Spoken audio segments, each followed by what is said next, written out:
Welcome, everybody, to Who Touched the Thermostat. Today, I have a very special guest, and I'd like to introduce him to you right now. His name is David Thibodeau, survivor of the Waco siege. David, thanks for coming on. Yeah, man. Thanks for having me. Right on. Should be fun. It's kind of been one of those things. I followed you for a while. I've really gotten into following around and looking at all the different points of view of the Waco investigations and what happened, and who says what about David and who says what about the ATF and the FBI. And it's a really crazy story. And the more and more that I go on, I realize that there's fewer and fewer people out there that really know what happened 28 years ago. That's wild. I mean, 28 years ago, that's a long time. And you'd think that over the course of that time, the memory of those folks that died, and then on top of that, the travesty of what was actually brought down in Waco from the federal government, it's something that I feel like everybody should know about. It should be a common story that's told. So that's the reason why I got you on here. I wanted to give you an additional platform. I know that you've done several things. You've written a book, Waco Survivor Story, and you also helped with the, or at least some of that was used to shoot the docu-series with Paramount that's now being streamed and was a hit last year. So just to kind of start out, I mean, something that's recent, just kind of coming back around. I saw that Vice had that short little bit with Byron Sage. Yeah. What were your thoughts on that? I'm disappointed at Vice. I expected Byron to say exactly what he did, because it's exactly what he said for the last 30 to 28 years, the exact same talking points, which we've always, I feel like I have an answer for everything that Byron says, but you only ever hear just his point of view, and then you're never allowed to retort, right? You're never allowed to say, it's troubling. That's all they have. It's over and over, same stuff. Same argument he uses, how, one person brought out a dog, why didn't they bring out their kids? He doesn't tell you that the entire inside of the building was destroyed by the tanks. You couldn't have gone from the chapel down to the concrete structure. Right. He doesn't tell you that, where the wall is that led to the underground bus where the kids would have been safe was bulldozed by one of the tanks, so nobody could get to the underground bus. He doesn't tell you that. He doesn't tell you that there was so much debris from the tank going all the way through the building to the concrete structure that when they put the CS gas in the concrete structure, where all the kids were, they literally just gassed them to death. That's what they did. How are you supposed to exit a building if at the back of the building there's shooters next to the tanks, as we have on their infrared? Again, their technology. They're the ones that had a plane flying 2 miles above Mount Carmel with an infrared camera. So, we got something like 68 different fully automatic weapons shot. So how can you call that a mass suicide? And it's a homicide. They're killing people, and they're saying, how come they didn't bring their kids out? Well, if no one survived coming out the back, how is that possible then? And I believe it was Clive Doyle that in his story that whenever he came out, that he looked down and saw the skin rolling off of his hands. Yeah. And it's incredible, because I sit there and I think about just normal terrifying situations without the fact that somebody's on the outside with guns. And you've already seen what they've done for 2 months or whatever, and you've seen all the craziness that they're capable of. And it's like, you sit there and you think, like, well, what really would I do? Like, would I really try to escape before it got that bad? Or even would you enter into the mind state of kind of a freeze moment of saying, like, I'm going to die either way, so I might as well die here, which is a terrible thing to have to think about. But I have to imagine that some folks had that go through their mind, possibly even yourself, until you got out to beyond the flames and into fresh air. So it's just kind of wild that somebody would try to frame it as he has, that it would be so easy to make these decisions without taking account of everything that is conspired from the beginning to that day. So obviously we have to touch on the fact that with the current situation, the current administration, and the appointee to the head of the ATF, David Chipman, who has said some wild and outlandish things that have been disproven by the FLIR project, and has also been covered in things that you've talked about previously. So with the current atmosphere in the world and here in the US specifically, what are your thoughts on that appointment? Chipman? Yeah. Chipman? Sorry. Have you seen all the memes that are going on with that? Have you seen Reddit? I'm very, very, very well versed in the memes. So yeah, who he is. I've seen a ridiculous amount of memes, and I guess I think you're kind of getting to this. Is he confirmed as the trophy picture? Yeah, he's one of the 4. Okay. There are 4 different agents, and I have all the pictures. Yeah. I have them on a big, huge, I could go get it right there. I have them on this huge board. But anyway, there's 4 agents at various different times during the course of that morning, standing in the exact same spot, posing one after another in that very same spot for the trophy picture. And what you can't see, you have to blow it up. I have a much clearer board, but that's actually a body in the background.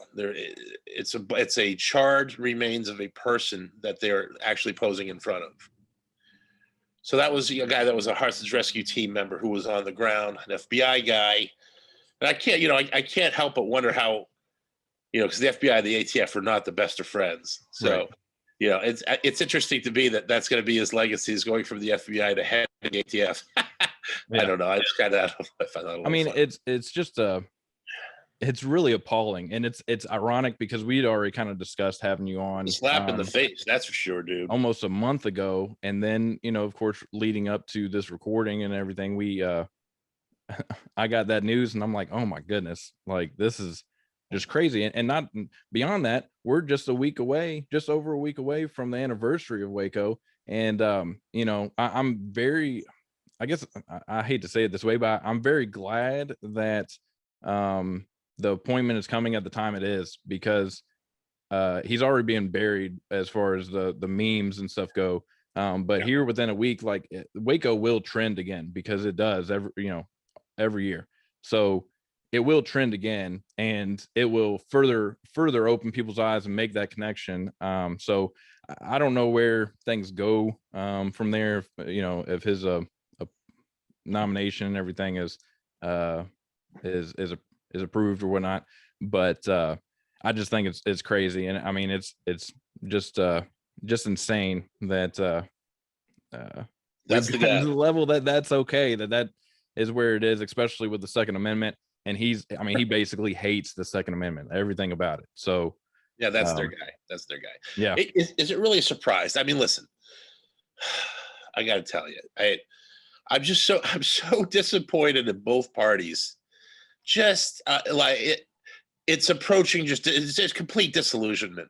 Listen, I mean, I wasn't political for years, because after Waco, the only people that would listen to me are like gun clubs, the right, if you will. I don't even like to say the extreme. I don't like generalizations, because you got good Americans on both sides. We're all Americans, right?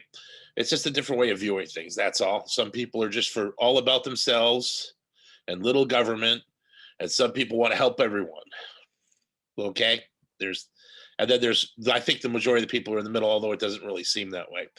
So anyway, and these two sides fight each other, and we should be fighting the 3%, man. You should be fighting the people that think about all this crap all year of how they're going to structure and make all this happen to us. So we'll fight each other. A house divided cannot stand. All that, I mean, this is all, oh God, it is so planned and thought out, and we all play into it Yep. beautifully through the press because everything they do is to play on our emotions. I'm a very emotional person. I see something, a meme, for example, it makes me angry. I tend to post it, then I get hell because I didn't stop and think about everyone it's going to affect, and everyone is going to be offended by Yeah. it. And Yeah. everyone is so offended with anything. You can't say anything today, dude. Seriously, I mean, Facebook is such a blessing and a curse. I like it because that's how I was talking my message and getting like-minded people. But then I can't post. I make a post about peace and love, and I get people that want to fight me. Yeah. Yeah. And I'm It's like, crazy. It's really dude, it's crazy. a peace.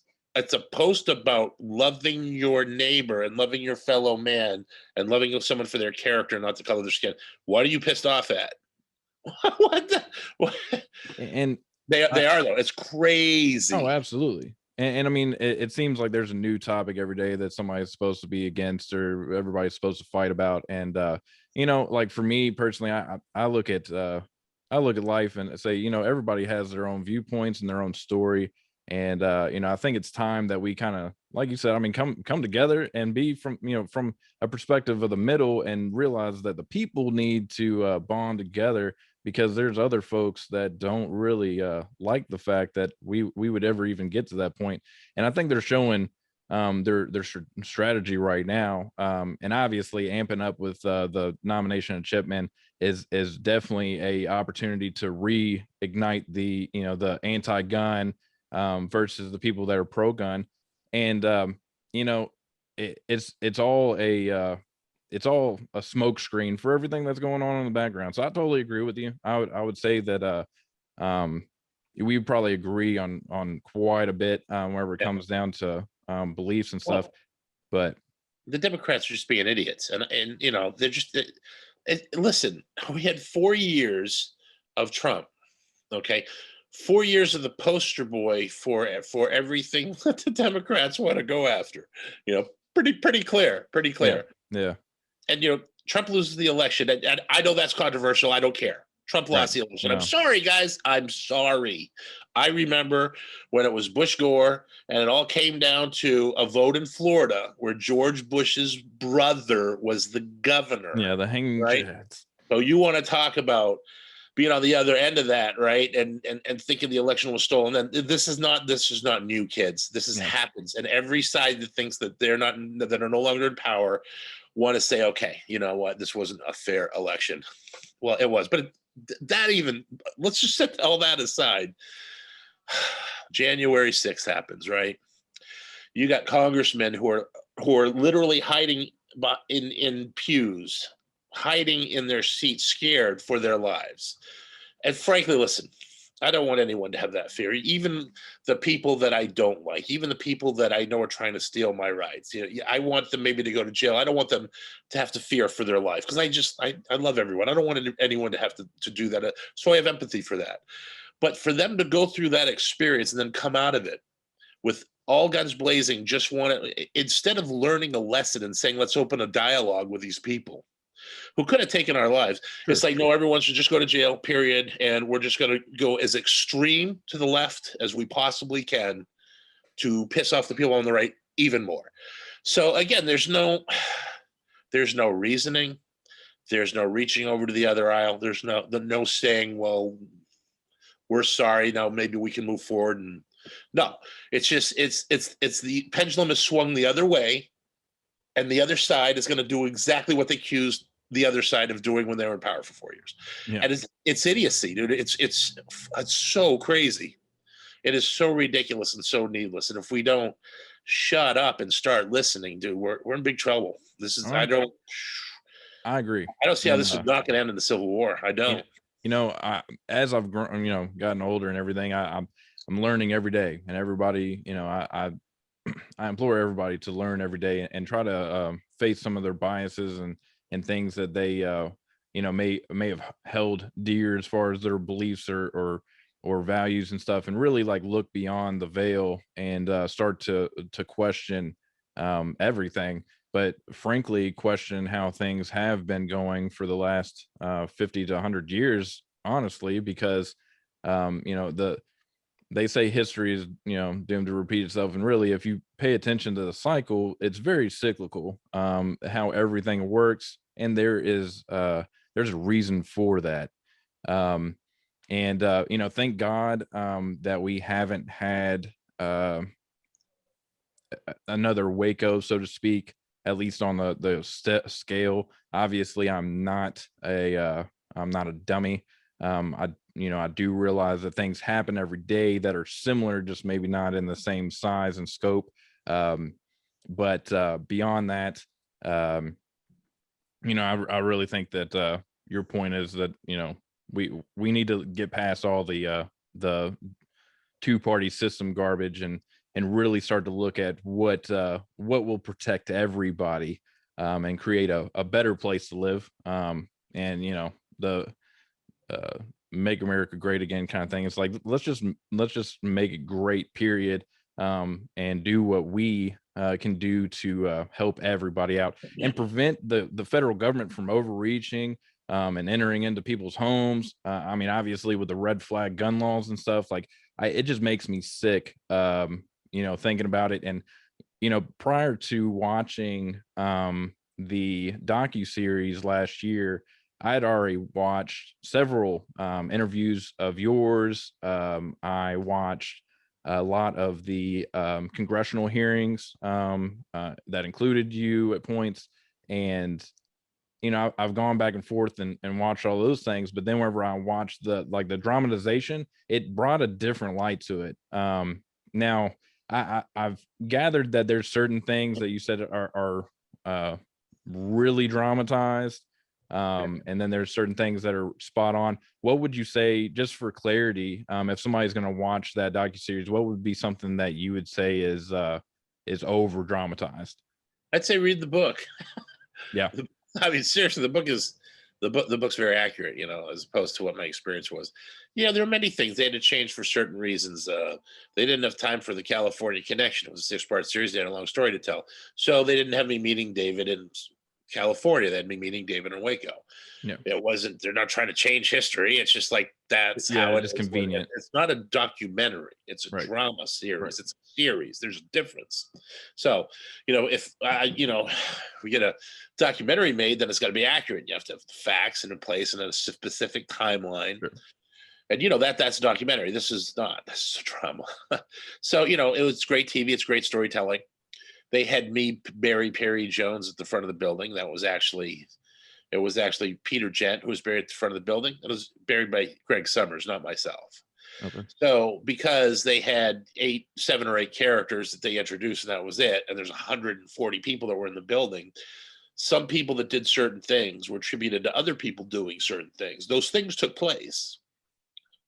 It just wasn't accurate as opposed to who actually did the burying of bodies, things like that. So, it's a constellation of kids taking characters and compressing them, kind of. Okay. So that's what, that all the way through the show. I tell people, I love the series. I've only been able to watch it once. I tried to watch the second time. I couldn't do it. I think halfway into it, I couldn't watch it anymore. But it humanized the people, which is what needed to happen. It made the soccer moms go, "Oh my God, our government did this." Yeah. And the stuff that the government was attributed to as having done, they did. They did terrible things.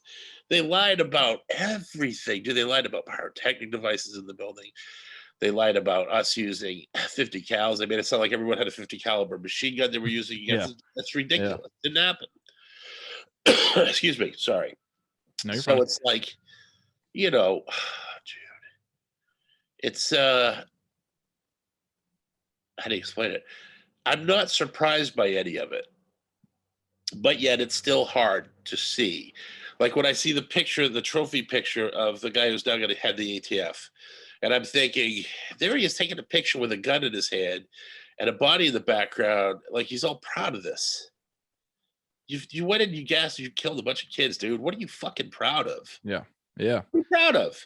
And now you're going to head the ATF. Are you serious? Really? Yeah.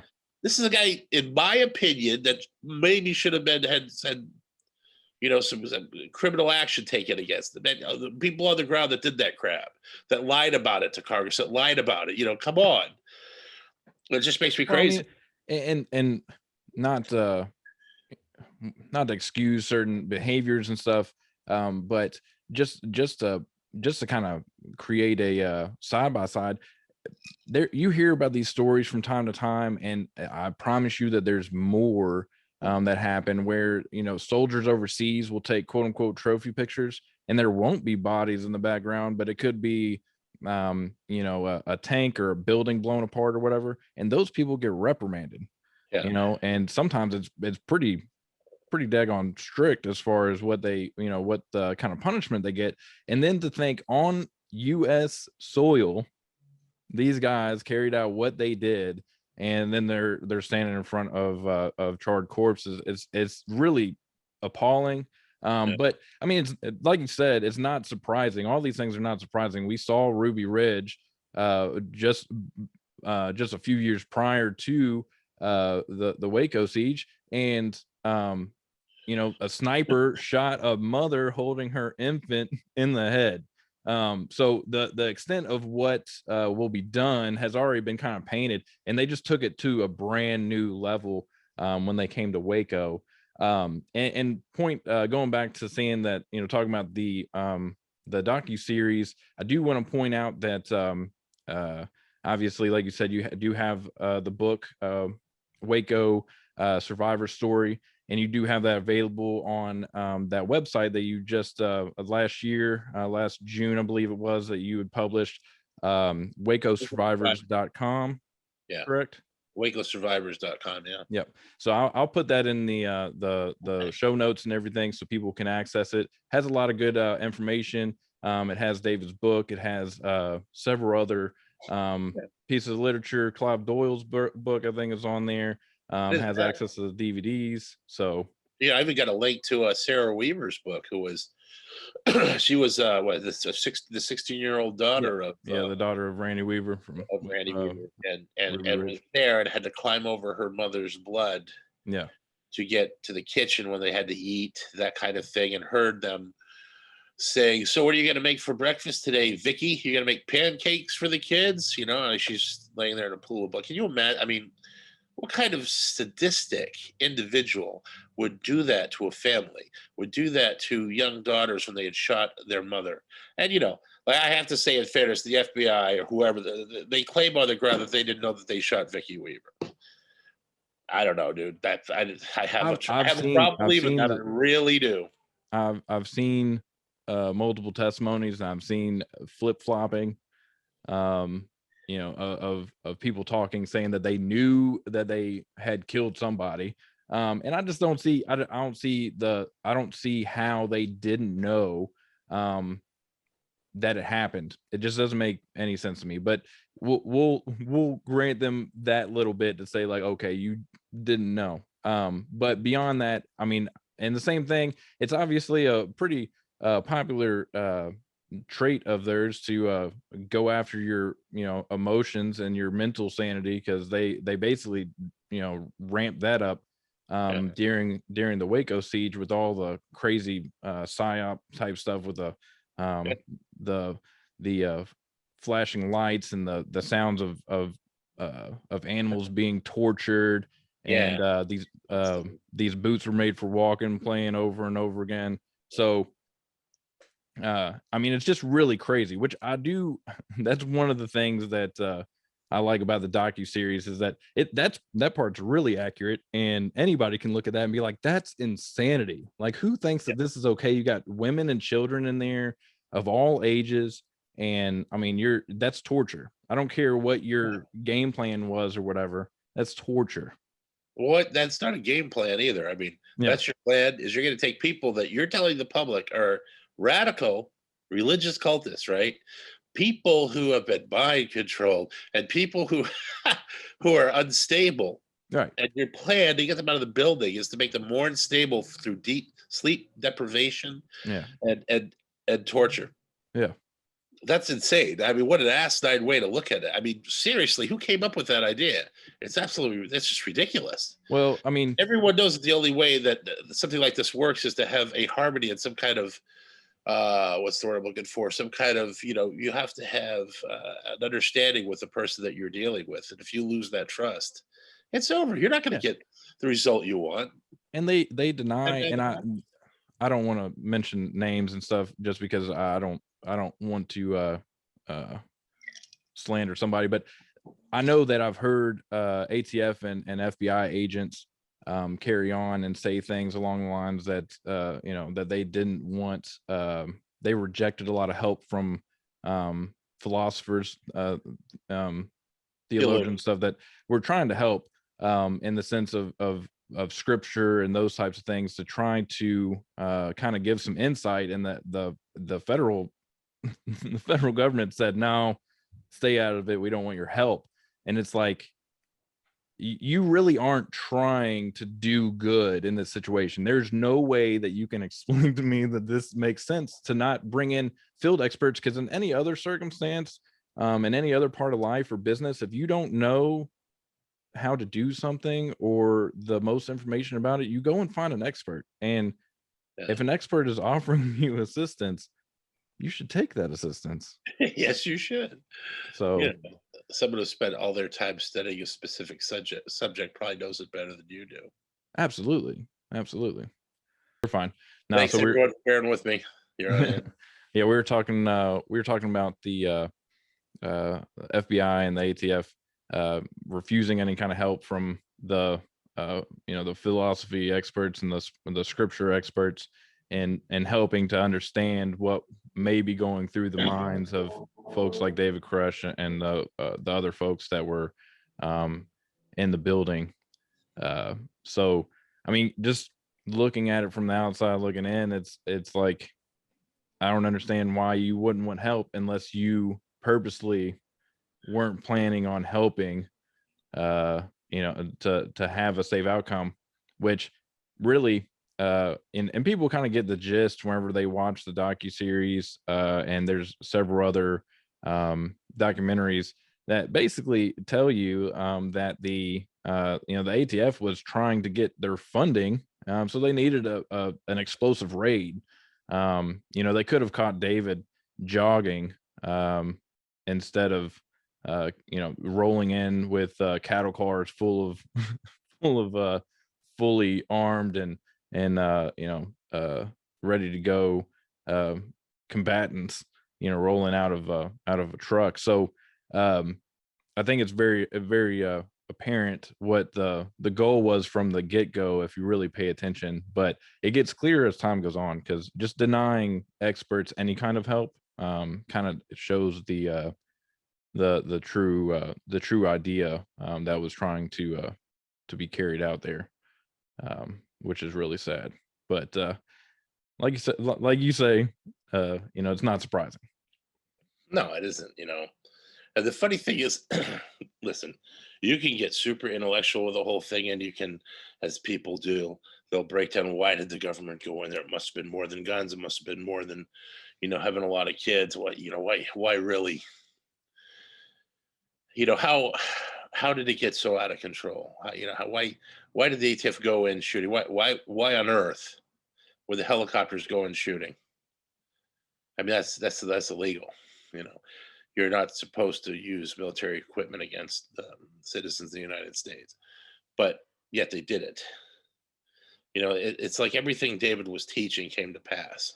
Yeah. And people don't like that.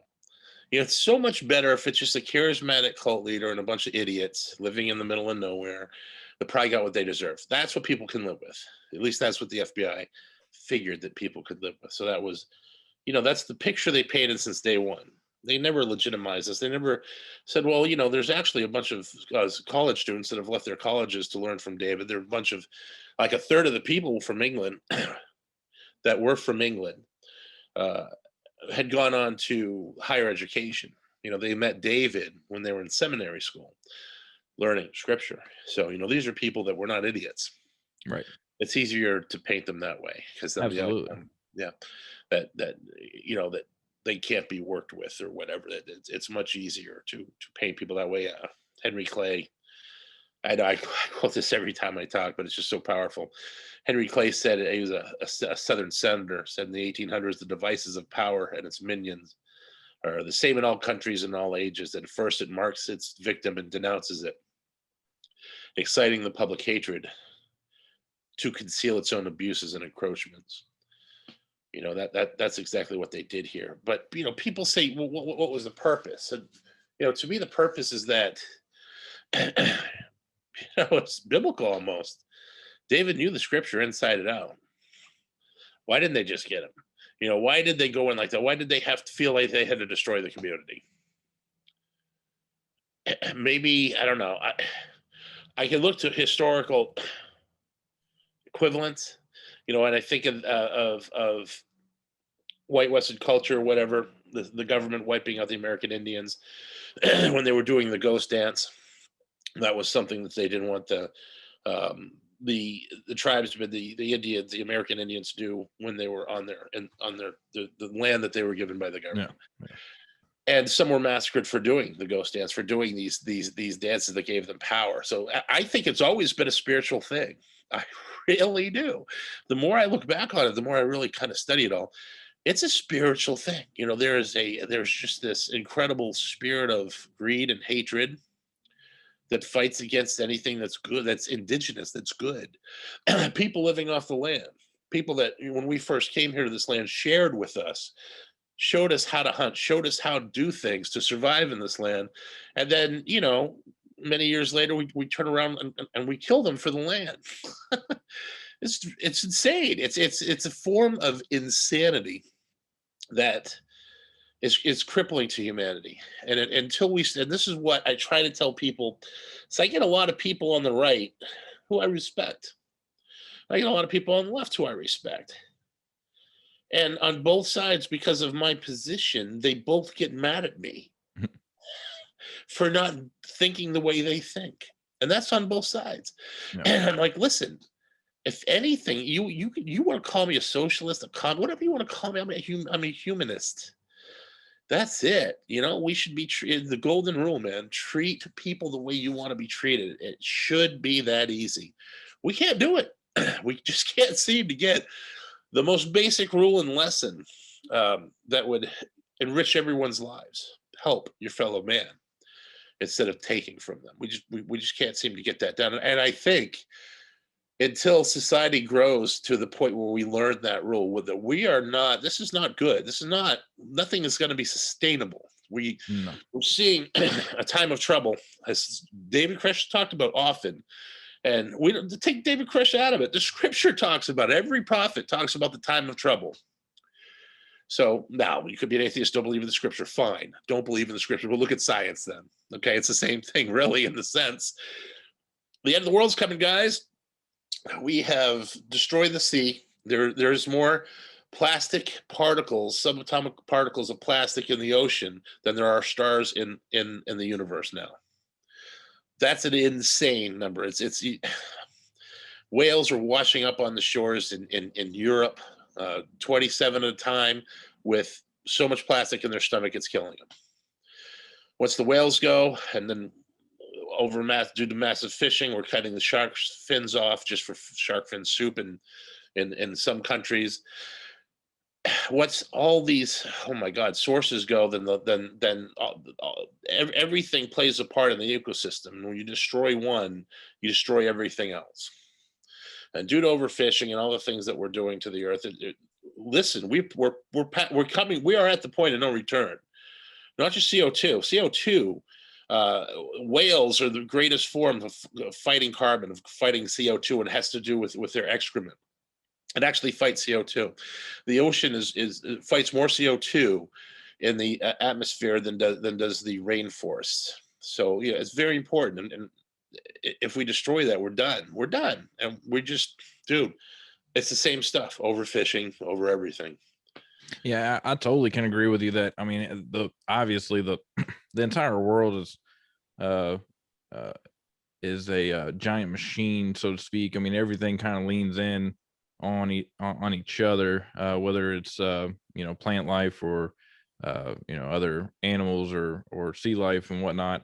And the failure to do your part to be better, cleaner, and those types of things. I mean, it's definitely an important thing to think about, and really looking at it and wrapping back to your point that the things that the federal government has done, not just in Waco, but like you said, with the Trail of Tears type of situation, um, and uh, several other instances, obviously, slavery and the way that they handled post Civil War, obviously all the way up until the Civil Rights Movement. I mean, a lot of these things show evil. And so from your aspect, from what your words of saying that, it's a spiritual thing. I mean, you could definitely turn around and say these things are evil, and continue to go on to um, some of these individuals that may show face, so to speak, as far as protecting the planet, but inadvertently will turn around and also support you know uh, uh, measures and regulations and things that end up forcing the opposite.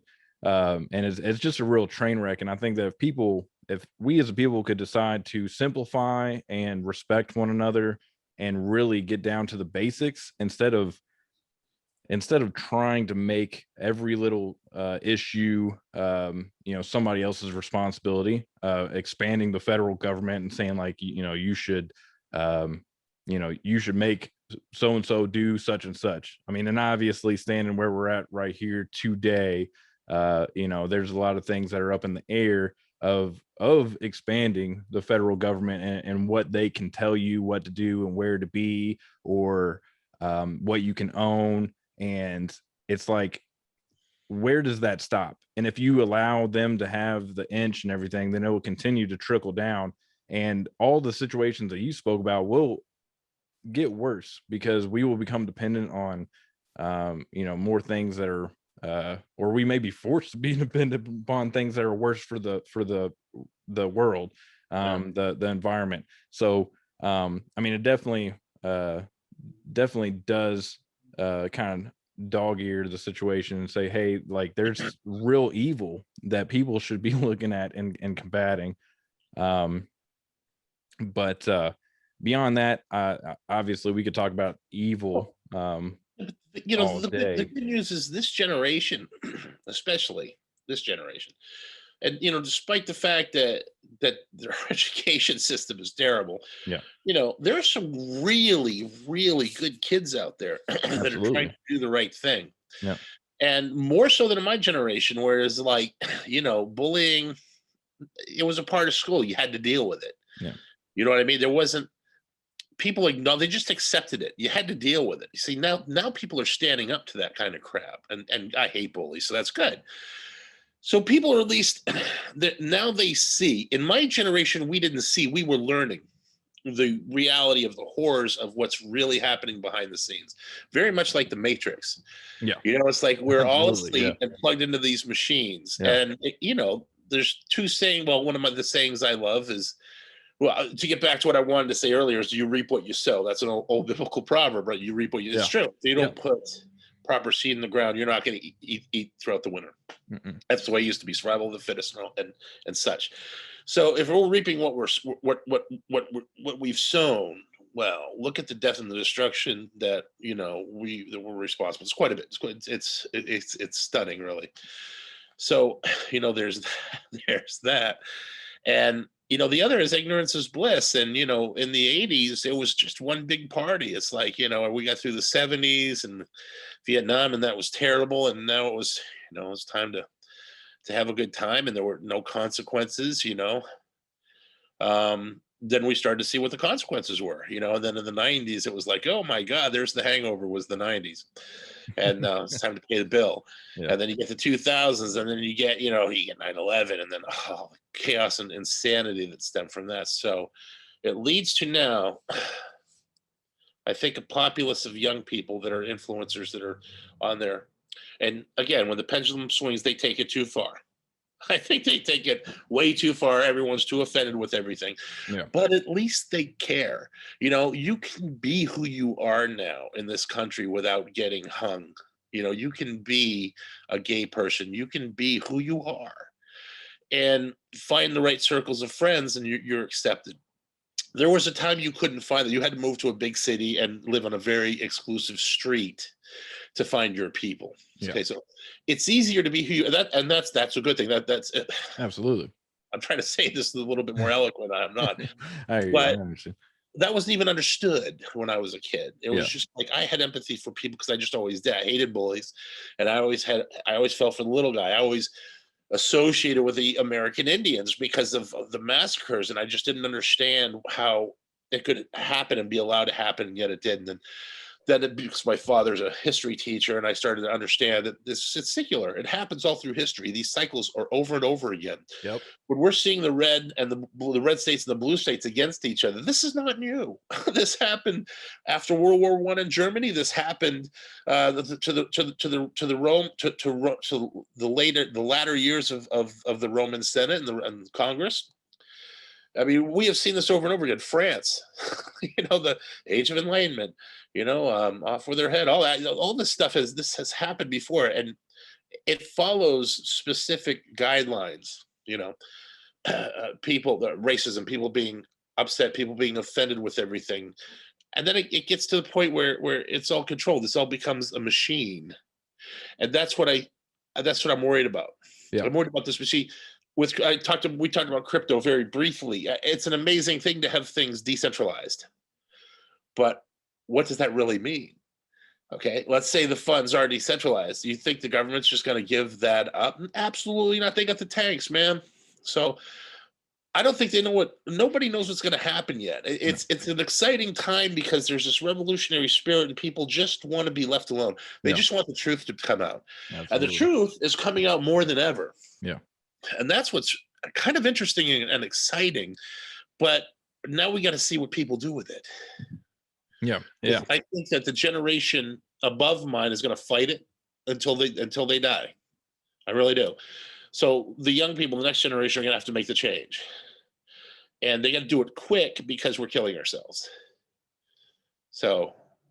Yeah. And if we're not, I want to be optimistic, my friend. I really do. I hear you. But then I see the guy being appointed as the head of the ETF, and I'm like, no, they don't get it. They don't get it. They haven't fucking learned the lesson. They haven't learned the lesson. Right guy. They don't get it.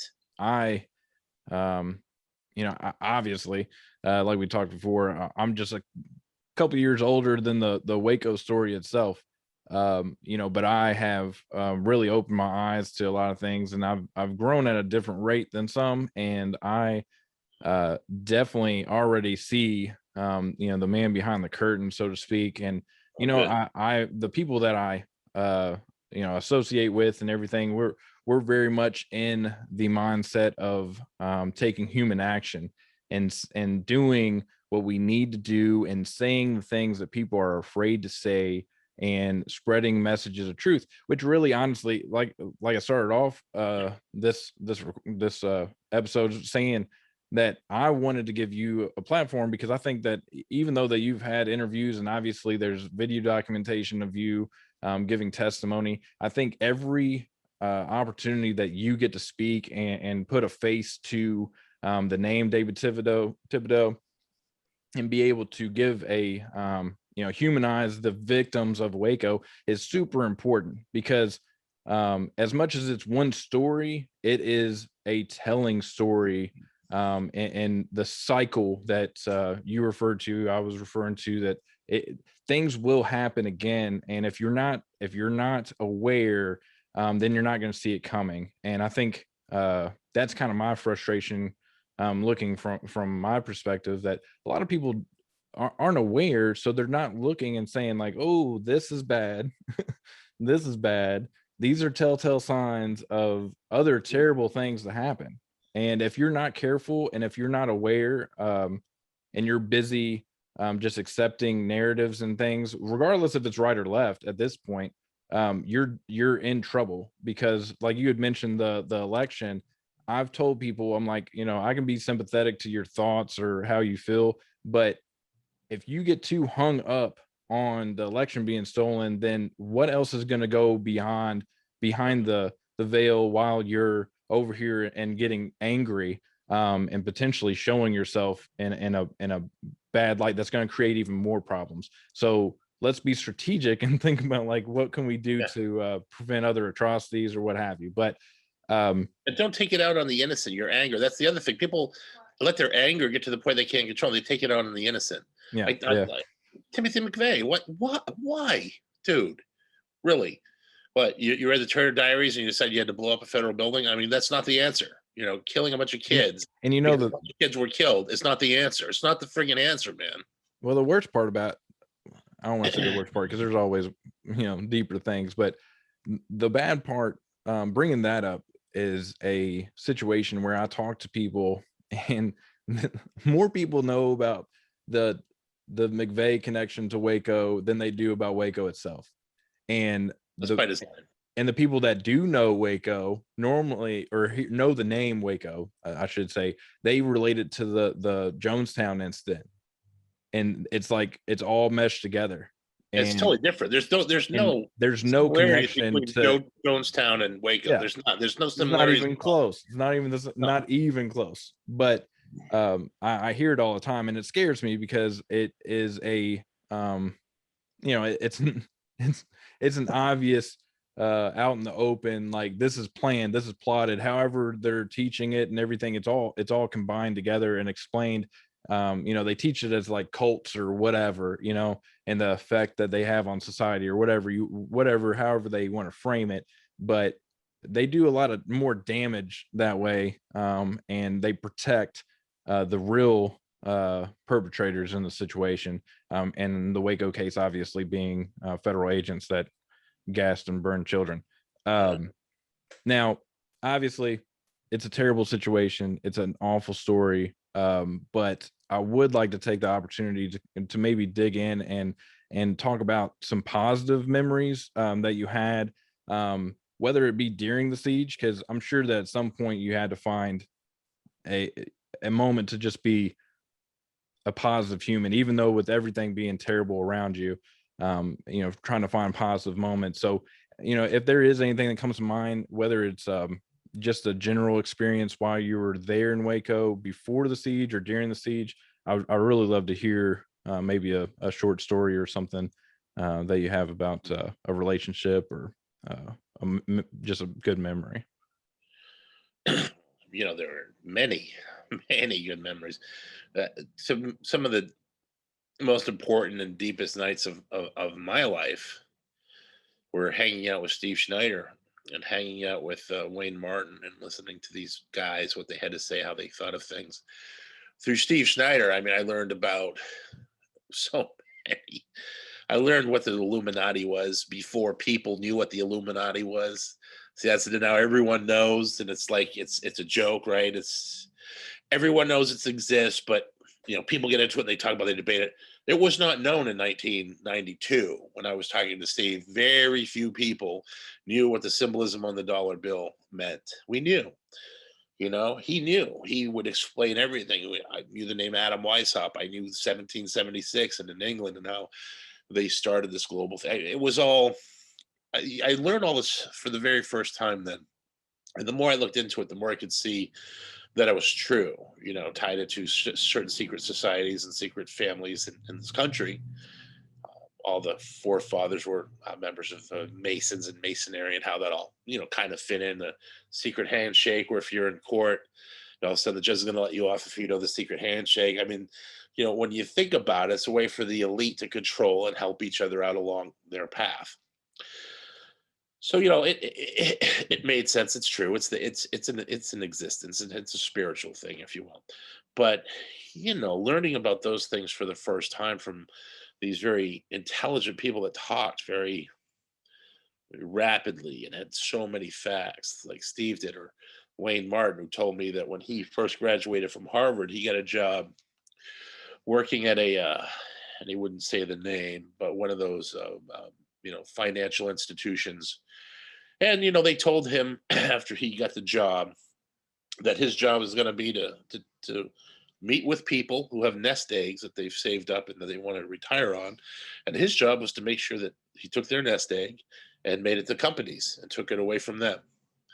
And he said, I can't do that. And basically, chose to go into private practice. But that story from someone who was there and was basically told that's what we do here. Yeah. This is one of the big ones. So it's like, dude, the fix is in. It's so corrupt. The system is so corrupt, and I came to believe that you can't get in a position of power or go up that ladder without being able to turn your eye to certain things. You have to play ball with whoever they are. That's just that's one of the facts of life. You can't fight City Hall, right? Yeah. Even if they torch your house. Yeah. And I smile when I say that. I mean, there's years of anger behind that sick, sadistic smile of mine right now. I hear you. Years of just trying to escape the pain of it all, because you get to the point where you've told your story, no one cares. All right, fine. 28 years later, they care. That's great. I'm happy. Like, I get at least. So I don't know. I guess the reason I can, the easiest way I can say this is, at least I know the purpose of what Waco was for me. Mm-hmm. Somebody had to tell the truth of what they saw. Right. Period. Yeah. And when I wrote the book, I didn't anticipate anyone doing a series. I never thought a movie would ever get done from my perspective or the perspective of the people in there. I figured they were too powerful. The fix was in. This truth will never come out. And I just at least wrote my book and said, that's it. I went back to playing drums. I could have been an activist or whatever. I just, that wasn't what my role was. Then it became all this, and here I am now talking to you. And it's good, because for a change in history, those who are victorious are not going to be able to rewrite history and get away with it. We don't know what the Catholic Church has hidden. We don't know what scriptures that were never allowed in the canons exist somewhere to tell us about the history of the world prior to Christ.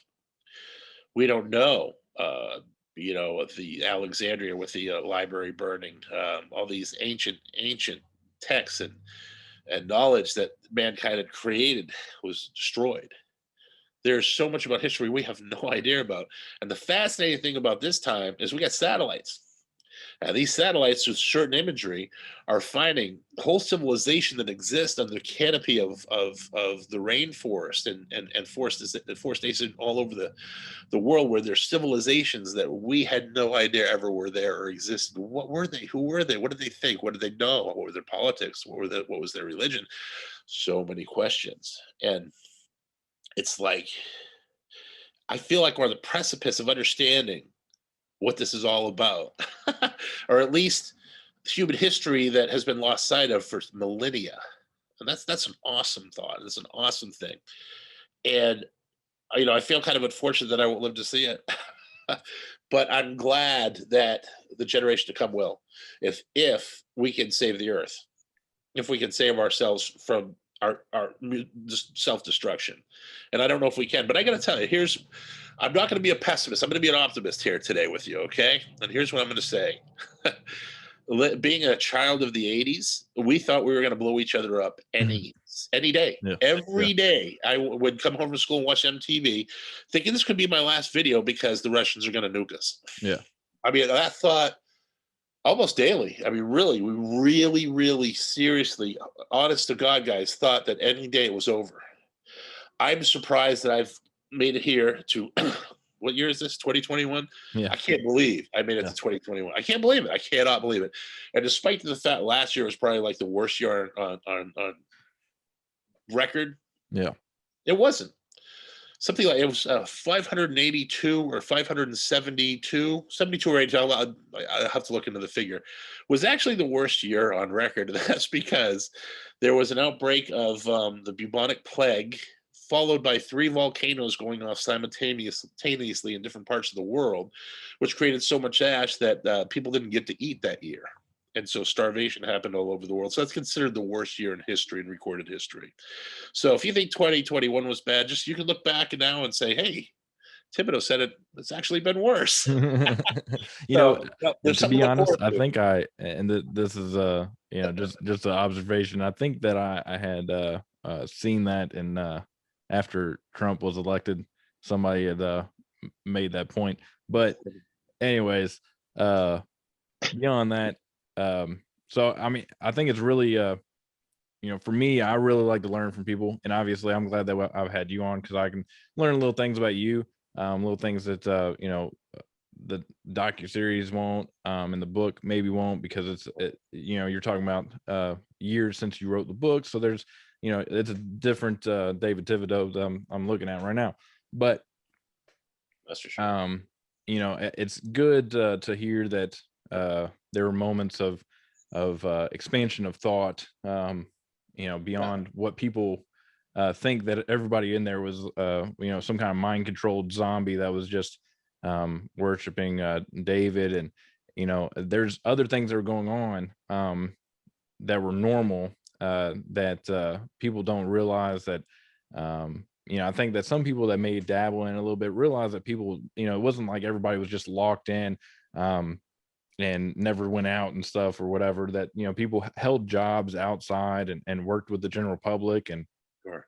and categorically everybody everybody that was part of the within the Branch Davidians had a really good rapport with people, including the sheriff's department and everybody, that Yeah. they were just good people, maybe even some of highly respected people, as far as people that were just nice and courteous to people, and it's just wild to see that some people think that everybody was just um you know just sitting in the chapel, so to speak, with David, and that's it. Like, there's nothing else that was going on besides just them listening to David. There's other things that were going on. There's conversations, like you said, with Steve Schneider and Everyone. Wayne Martin, and We hung out, played music all the time, and I mean, there's all kinds of.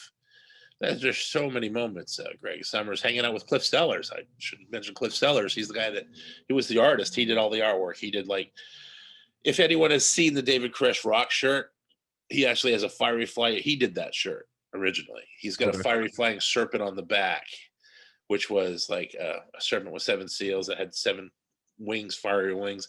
And that's the original shirt had that on the back. And I mean, he was just an amazing artist. He just he told me a story. He's a very detailed artist, and he said that he had tried out for Disney. He wanted to work at Disney, and he didn't get in because he was too detailed. Hmm. I'm like, I would think they would want detail. He goes, nah. The characters have 3 fingers. There's a reason for that. You have to do the same picture over and over. So you want to make the shapes very large, large eyes, that kind of thing. So it's easy to draw over and over and over again. And he's doing, like, he had a comic book series, Ernie the Egret, and he had these little egrets that would walk around and talk to each other. These little white birds. Ernie the Egret. It's funny, Clive came up with some amazing. Cliff Stellars. Cliff came up with some just amazing things, just great artwork. He did all the he airbrushed all of the guys all had motorcycles, except me. I came in too late. But he airbrushed, like David Koresh's, and he would airbrush David Koresh's guitars. Everything was custom, Clive. I keep saying Clive. I talked to Clive today, that's why.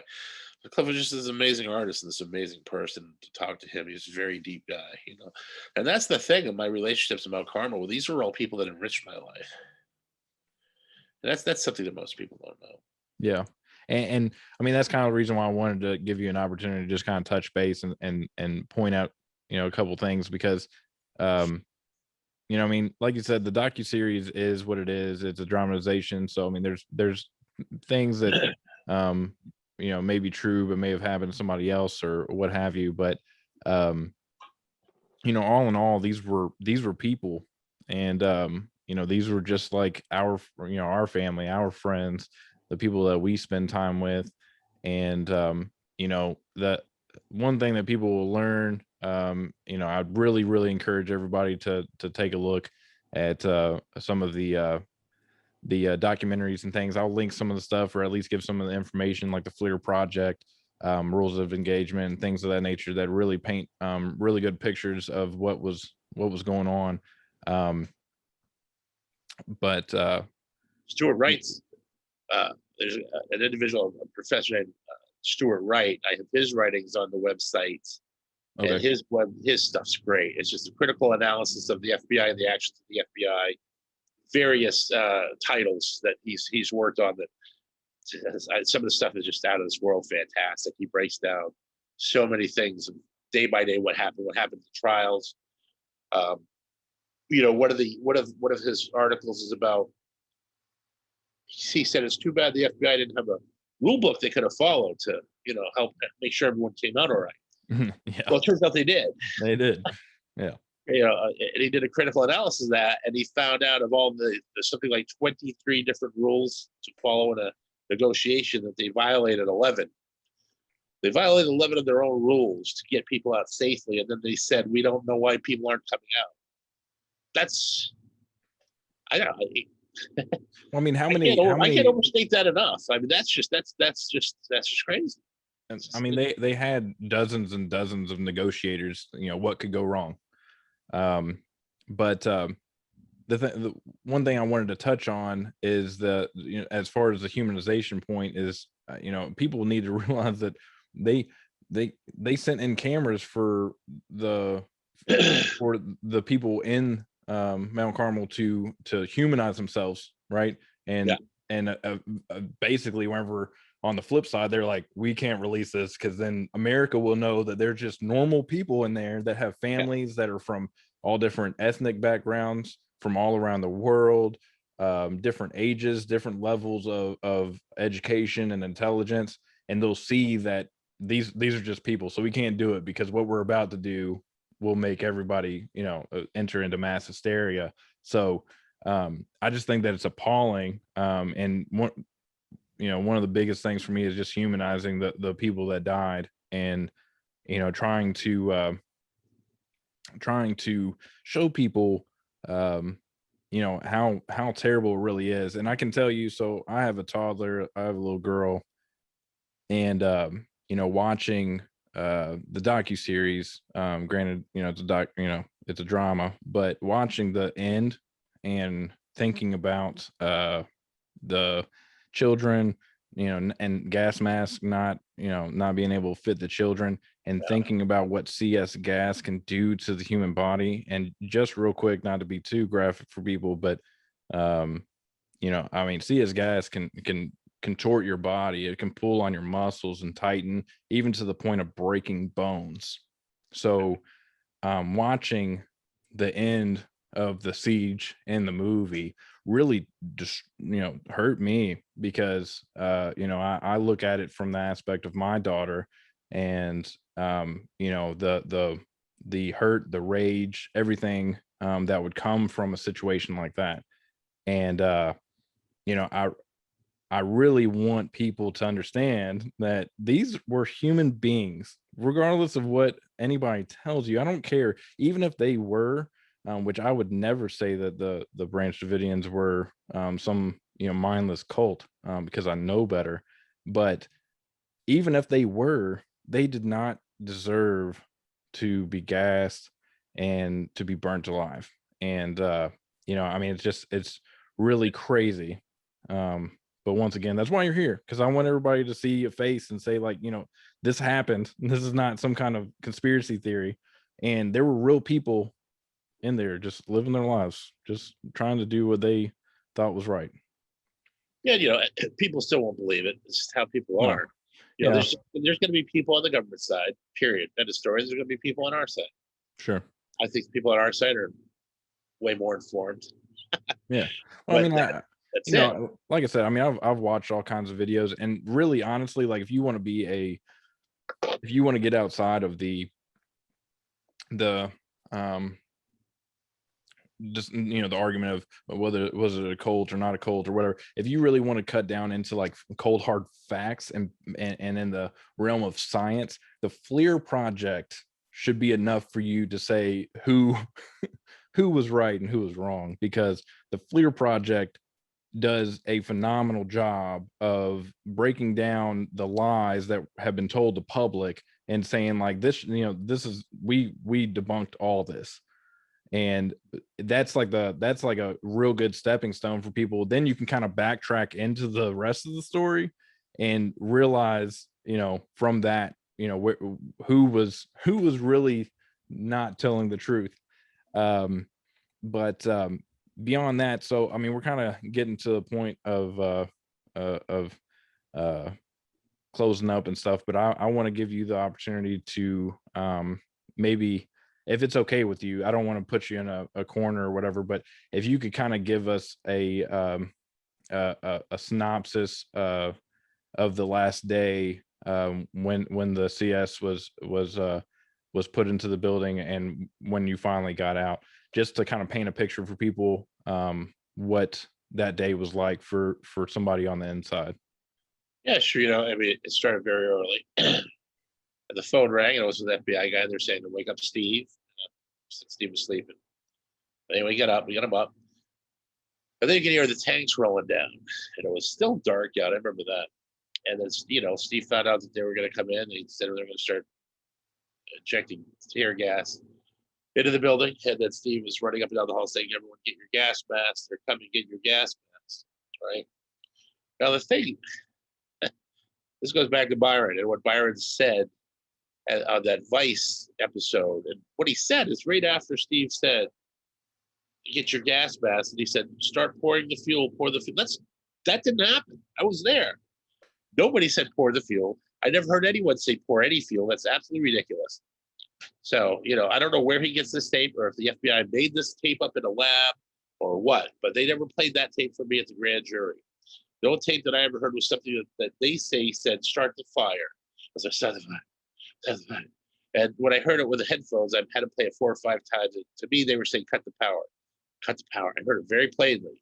So it wasn't even what they were trying to get me to believe. I mean, that makes a lot of sense. They had me read a piece of paper, and on the paper it said start the fire. And I'm like, no, that's not what they're saying. They're saying cut the power. And the grand jury didn't believe me. They're like, whatever. It's like, I know what I heard. So I don't know if Byron's confusing timeline or if they just made the tapes up and are playing it for him. I don't know. But I know nobody said light the fire or nobody said pour the fuel. And, the FBI also says that they claimed that through their recordings at 6 a.m. that they were saying to pour the fuel and light the fire. 6 a.m., 6 hours before the fire. Yeah. Fire doesn't start till 6 hours. How would they even know that would be a situation that would be a time to do such a thing? Yes, that whole story doesn't make any sense to me. I mean, and listen, I'm a high school graduate, my friends, and you're not looking at a PhD here, but it doesn't take a PhD to figure out when you're being lied to and when you're being BS'd. Yeah. And so that's it. I mean, Byron can say whatever he wants. They can say whatever they want. These are the same people that for 3 years said there were no pyrotechnic devices used in the building. Lo and behold, 7 pyrotechnic devices are found mislabeled as silencers in the evidence locker. So there were pyrotechnics that were used in the building and in the evidence locker. So lie all you want, guys. It brings me, and I'll let you finish your story of how the day unfolded, but it brings up a thought. I was going back the last week or two and kind of refreshing my memory on some of the things, especially in regards to the congressional hearing. And at one point in time, Chuck Schumer had basically, fervently made the argument that flashbangs were not dangerous, that flashbangs could not hurt you, that flashbangs, you could just hold them in your hand. And I just found it absolutely appalling that he would make some kind of suggestion of that. And beyond that, it kind of ties back into the fact that Chipman is being nominated for the ATF head, because these people that are arguing against the Second Amendment obviously have little to no knowledge of firearms or explosive devices and things of that nature. And in order for Chuck Schumer to say that flashbangs you could hold them in your hand and it wouldn't do anything. It's absolutely insane. But and then they, I know that they found 40 millimeter tear gas canisters, which are also have a pyrotechnic aspect to them. Conveniently at each one of the entry points where the tanks were pumping in CS gas and a flammable propellant that they use to inject the CS gas into the building. Definitely chloride. That's the propellant. Yeah. Same stuff they use in paint thinner, incidentally. Yeah. So, it's just funny to me that the people that are quote unquote in charge, so to speak, can speak so flippantly on something that they have no idea what they're talking about. But anyways, so like you're saying, so you got the call and they've been trying to argue, and their story is that it was light the fire and pour the fuel. So beyond that, once they had made that call and the gas mask, Steve was telling everybody to get their gas mask. What kind of was going on from that point? Well, basically you heard these popping sounds, and it was the ferret rounds that were entering through the building. And you could hear Byron Sage's voice on the loudspeaker saying, this siege is over. Come out with your hands up. You're all under arrest. We're going to be putting in a harmless form of tear gas that'll affect your clothing and get in all your furniture. Everything will be uninhabitable. So come on out. So basically what he's saying is everything's going to be uninhabitable. So you're going to have a place to come back to once you come out. So... we're going to destroy your home. Please come out.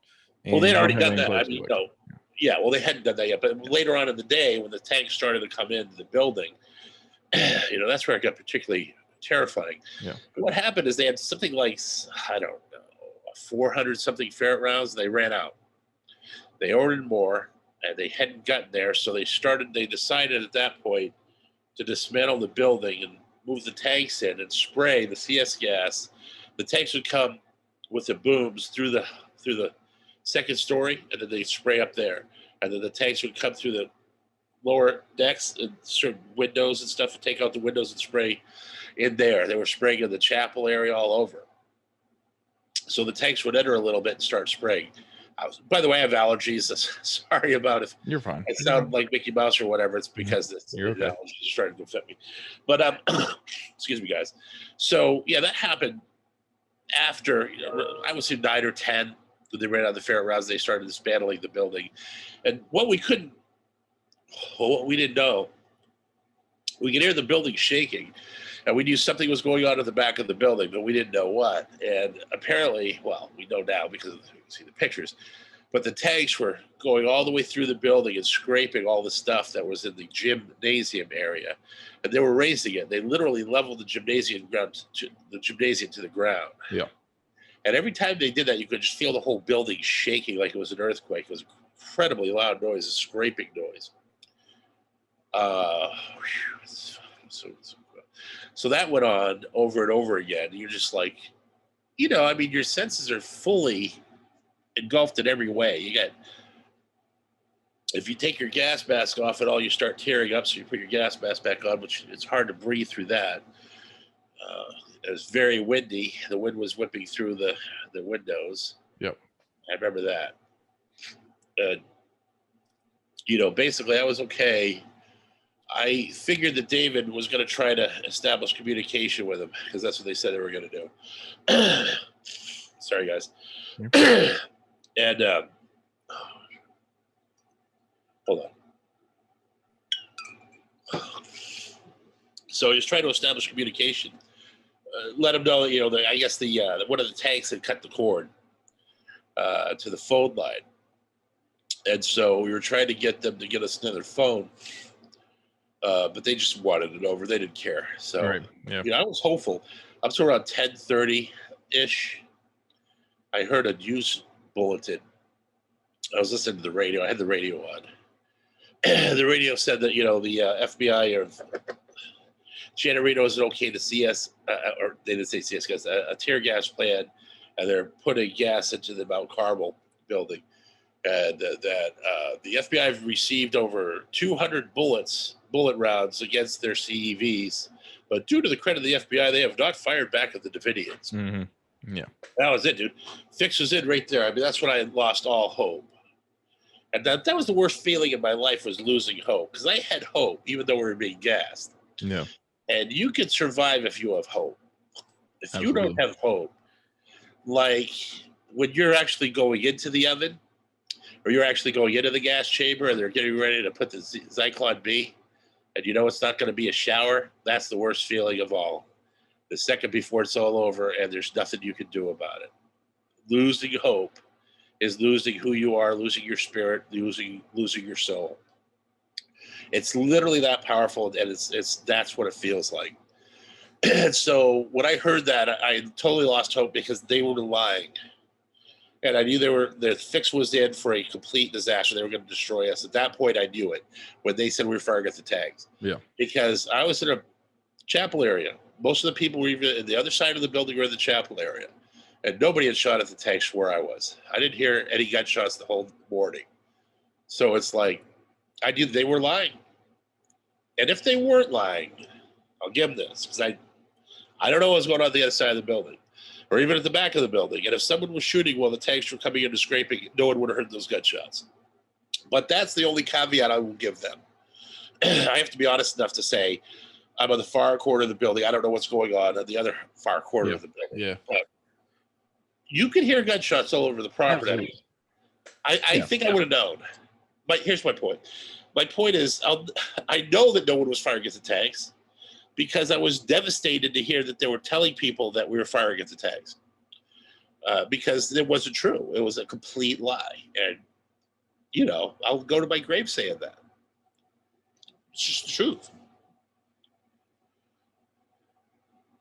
Well, I mean, it's crazy, because I mean, obviously, Chipman had made the Chipman had made the point saying, you know, in that Reddit AMA or what have you, that the Davidians had fired upon the helicopters with 50 caliber Barrett rifles, and you know, obviously everybody knows, even people that would maybe typically agree with the feds on that point would say, all right, well, that, you know, obviously that didn't happen, because that's nowhere in any of the testimony for anybody.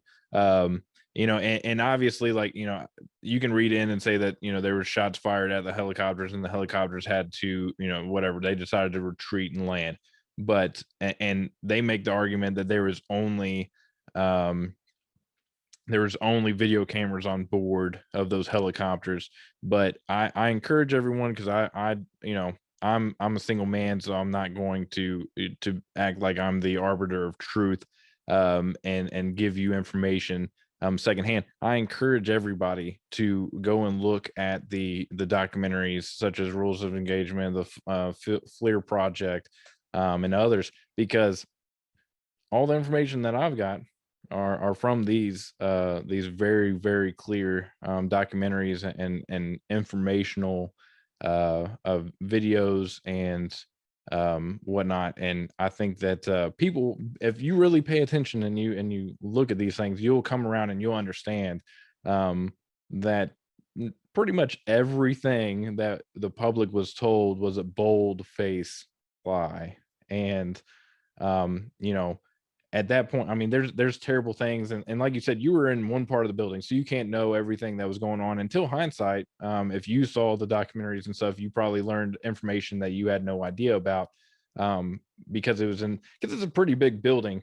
And I would like to also point out that I haven't called it a compound because I really absolutely have a hate for the fact that they use the word compound for Waco, and they use the word fortress or whatever they use for Ruby Ridge. I don't even know, because I don't even allow that to even enter my brain, because Ruby Ridge was basically a pallet built cabin. It was the most basic of structures.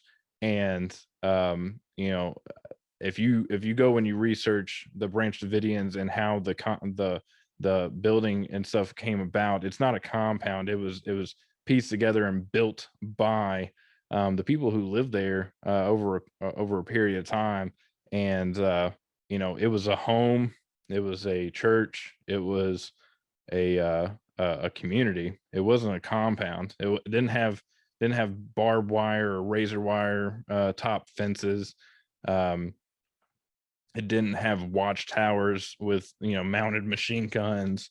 It wasn't. It just wasn't a compound. There's nothing. There's nothing that you.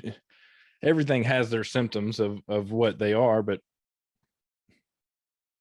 beyond the FBI and the ATF calling it a compound, there's nothing that gives you the insinuation that it was a compound. They easily were able to go around the building. You can see the tread tracks from the tanks going around days on end, and the trucks driving in and out. And they had the place surrounded. Most of the video and the documentation that the FBI give make it seem like they were standing out on the road adjacent to the front of the building, but really in essence they had people everywhere.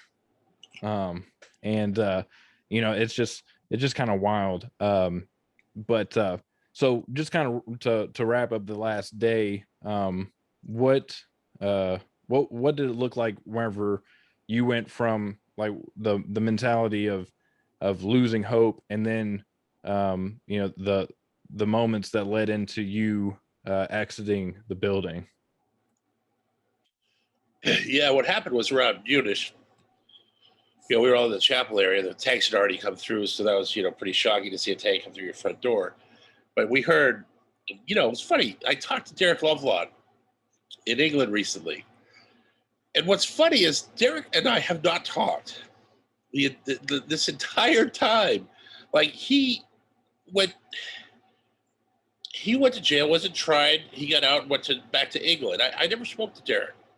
And it turns out our testimonies are very similar, which I think is really, really interesting. Well, it's not interesting, it's the truth. Absolutely. Right. So we didn't sit down and talk about what we were going to say or anything like that. And when you see both of our testimonies, he heard the same thing I heard. Someone yelled from the upstairs that there was a fire. So when we heard someone yell from the upstairs there was a fire, I had already known that I couldn't get down the first story hallway, the front hallway, because the tanks had come through and destroyed everything. I mean, there was debris everywhere. But I knew that I could go to the back of the building, right between where the gym and the chapel was. There was a little kind of, what do they call it? A little, sorry guys, a little hallway back there. And there was a stairwell leading up to the second story, which is where Koresh's room was. Mm-hmm. And there was an office space, and then there was a catwalk that led over the chapel area, the roof, the catwalk. And you could get to the second story hallway from there. So I went through that, and there was a blanket that was over the doorway. And I remember opening the blanket, and I got this black cloud came in at me. I had to back away because all the smoke was coming in. Once the smoke dissipated, I went to go into the second story, and this wall of flame shot down in front of me. There was something that had this very, very loud sound. Excuse me. I'm having trouble breathing, guys. I'm really sorry. These allergies are killing me today. I appreciate you bearing with us and it's just getting hard to talk. That's all. So after the this fire went down the hallway, I knew that I couldn't get in there. Excuse me. So sorry. And so I had to go back the way I came. There was, it was completely engulfed. There was literally a wall of flame that shot down to the second story. So it was done. So I went back down the catwalk. I got down to that back area again. And there was Raymond Friesen was there, Jamie Casillo, Derek Lovelock, Clive Doyle, and Wade Martin was to my left, and Wade Martin Jr. And I remember the smoke started to engulf him. I remember watching him. He took his gas mask off, and big Wade. And he put his back against the wall, and he slid down the wall. And as he slid down the wall, the smoke completely engulfed him. And I couldn't see him anymore, even though he was right next to me. Sorry, guys. And so after that, I could feel the side of my hair crackle from the fire. The wall was catching fire. So I looked out of that big hole, and there was Jamie had got out of the hole. Derek had got out of the hole. Then I followed behind them. I'm thinking no one's going to make it out behind me because it was last second. Yeah. And I just figured they were going to shoot me. Yeah. And at that point, the only thought going through my mind is better to be shot than to burn to death. I didn't want to burn to death. That's what it came down to. So anyway, I was willing to be shot. I didn't want to burn. So I came out. I walked down, maybe just a couple yards and turned around and saw Clive coming out. And he was patting his arms out. They were smoking. Like I said, I didn't think anyone was going to make it out after me. And so, anyway, there was a Red Cross sign at the back of the property. And the speaker systems were telling us to go to where the Red Cross sign was. And, if we had a gun, they were going to shoot us, that kind of thing. So we all went to the Red Cross sign. I got about maybe 50 yards up. I turned around one more time. And I saw that big ball of fire just explode, that big ball of fire that looked like a big mushroom cloud, right? Yeah. Yeah. Well, it turns out I believe that was the propane tank exploding. And I believe that now. I didn't realize it then because it's a clean burn. It's very red and dissipates quickly. Yeah. Yeah. Whereas the rest of the fire, if you look closely, the rest of the fire is dark, black. Yeah. Black. It's a chemical fire. That original fire, that's the CS burning off, a lot of that. And that's the gas that's turning to cyanide. You're seeing that big dark black cloud. That's chemical. That's because it's CS gas. I believe that personally. Yeah. And so the contrast when you ever watch that big explosion is much cleaner. It's cleaner burn. Totally different kind of fire. Very interesting. But I saw that, and more importantly, I could feel the warmth of it on my face from 50 yards back. Excuse me. So sorry, guys. Hey, you're right. 50 yards back. And so, they're telling us to go to the Red Cross. We got there, and they had us down on our faces. They put these little plastic straps behind our back and, secured our hands. And they were asking questions. They said, where are the kids? You have to live with us for the rest of your life. They said, where are the children? I said, the children should be in the underground bus. You guys know all about that bus. The one agent looked at the other. That guy said, we tear gassed the bus. I was thinking, well, that's great. You guys tear gas the only avenue of, the only place where they can go. That's good work, guys. And then the one guy said, do you think they set the fire? And the other agent said, this is really interesting. He said, you're damn right they set the fire. There wasn't one pyrotechnic in that building. Mm. And he said it with complete conviction. I don't think he was, he didn't know. Yeah. I think many of the agents on the ground had no idea they used pyrotechnic devices. They didn't know until it came out. And Janet Reno had to apologize because she was lied to. So, a lot of them did lie directly to Janet Reno. And again, how come they're not in jail? Yeah. How come they didn't lose their careers for lying to the Attorney General? They all get off. They all get away with it. That's the problem. It's the lack of justice in this thing that makes people crazy. It's the lack of justice. Yeah. Well, I mean, what do you put on trial here? What do you expect whenever the same people that are perpetrating things like this are the same people who investigate? And not to throw anybody under the bus. I believe that everybody deserves, they deserve justice. Okay. But at the end of the day, I think it's just asinine that the federal government is investigating the federal government. Because it's just silly, because if you and me were friends and I did something and somebody was like, oh, somebody needs to investigate this, and you investigate my case, that nullifies it. It just makes zero sense, because obviously you're going to find every opportunity to scapegoat me because I'm your friend. So you're going to find every opportunity to make sure that I, if not come out crystal clean, super clean, that I come out at least clean enough so that I'm not, whatever, put under the prison. So and it goes on, and whether it's a small incident or an incident like Waco, I mean, there's people that were working the Waco case that were on Ruby Ridge, and it's like, this should never happen, obviously. But the fact that there are people that were involved in two absolutely heinous acts against American citizens that ultimately just wanted to be left alone. I think that it's showing. It's very telling. So I understand. I know that you're dealing with allergies and stuff, and I know it's like the worst because I grew up in the Ohio River Valley, and it's like nothing but Yeah, ragweed, and it's just destroying you. It makes you feel terrible. killing me, man. That's weird. Your eyes swell up, and your the pressure and everything, and not Yeah. being able to breathe and having to gasp for breath. So I'll try to close this up kind of quickly and give you some time to recuperate and relax. So I mean, we've kind of gone through the last day, and I really want to touch on that it's human beings in there. Um, and I really encourage everybody, if you don't know about Waco, or if you just know a little bit, or if you were listening halfway through and you heard me talk about how a lot of people related to Jonestown or Timothy McVeigh, and they don't ever really tell the true Waco story or anything about Waco. There's a purpose for that, and I encourage you to explore the reality and the absolute horror that happened at Mount Carmel. And a great place to start is wacosurvivors.com. David has done a good job of gathering up literature and links and things that are helpful. And beyond that, David's done plenty of other podcasts.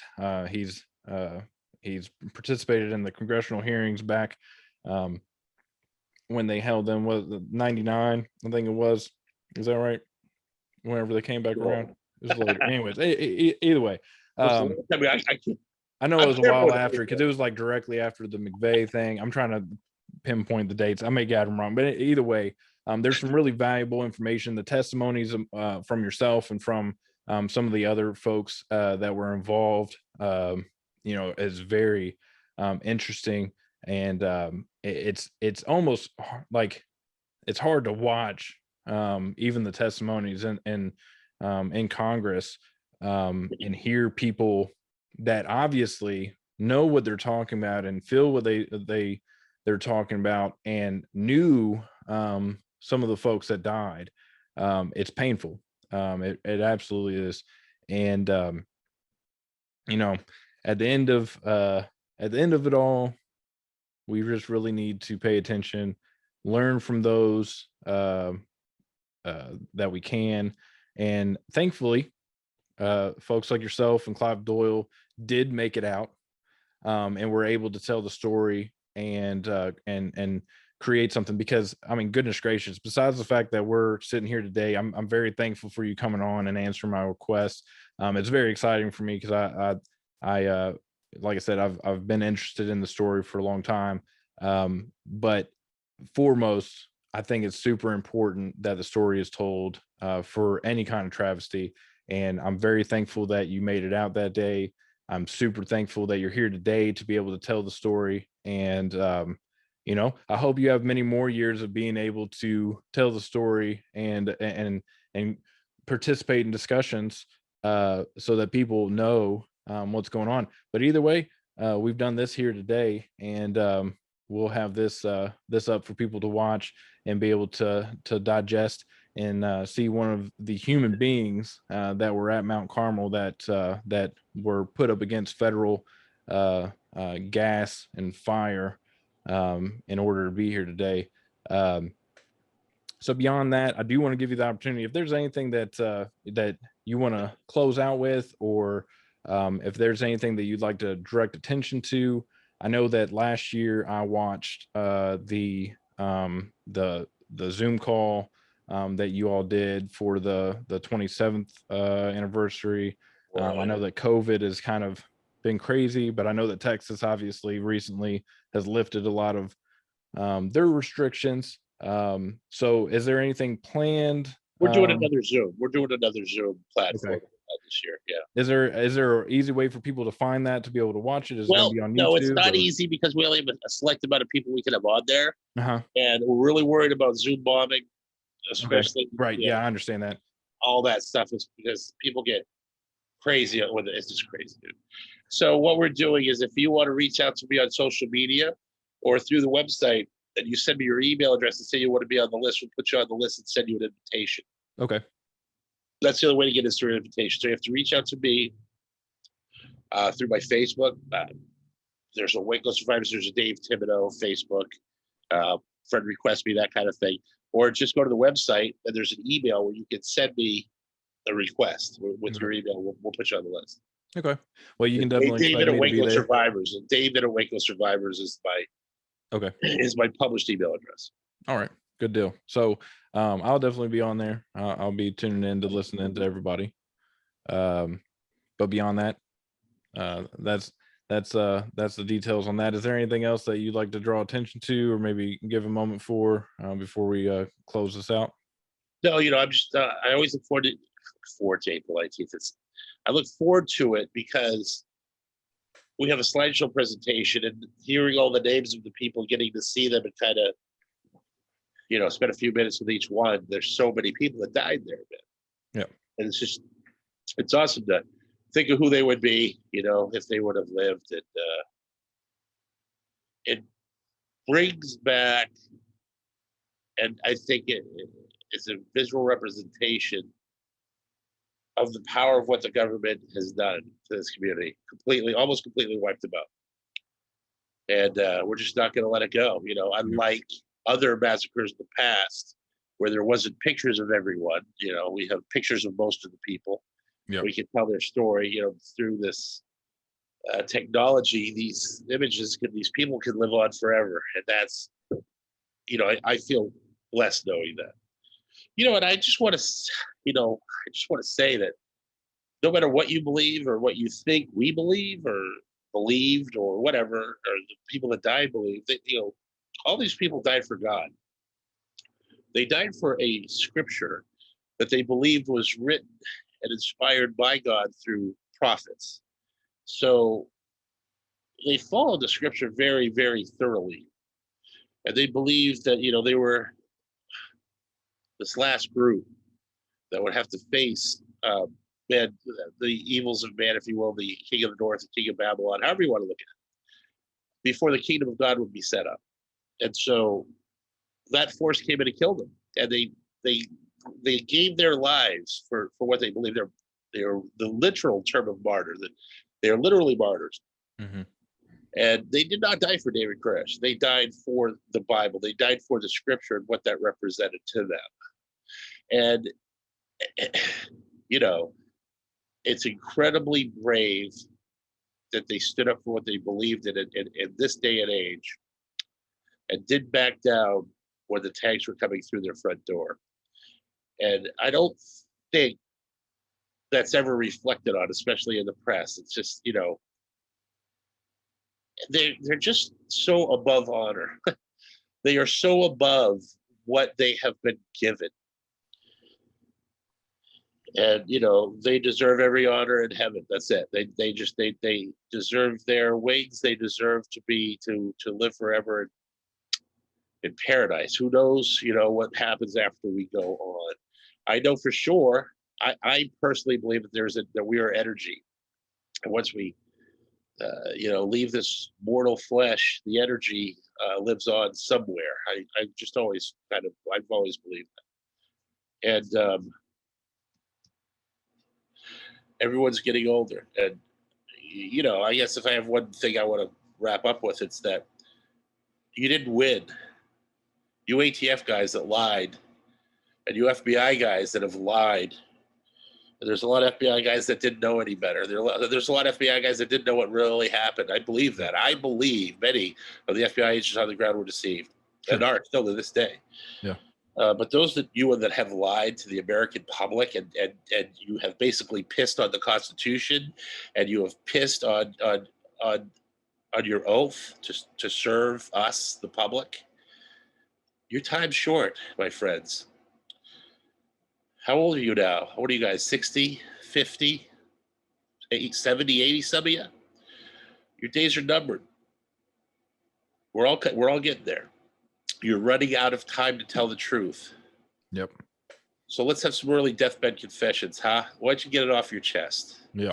Do a YouTube video, give me a call, go on Vice, do whatever. Somebody needs to tell the truth. And somebody needs to say that, yes, we were shooting people at the back of the building.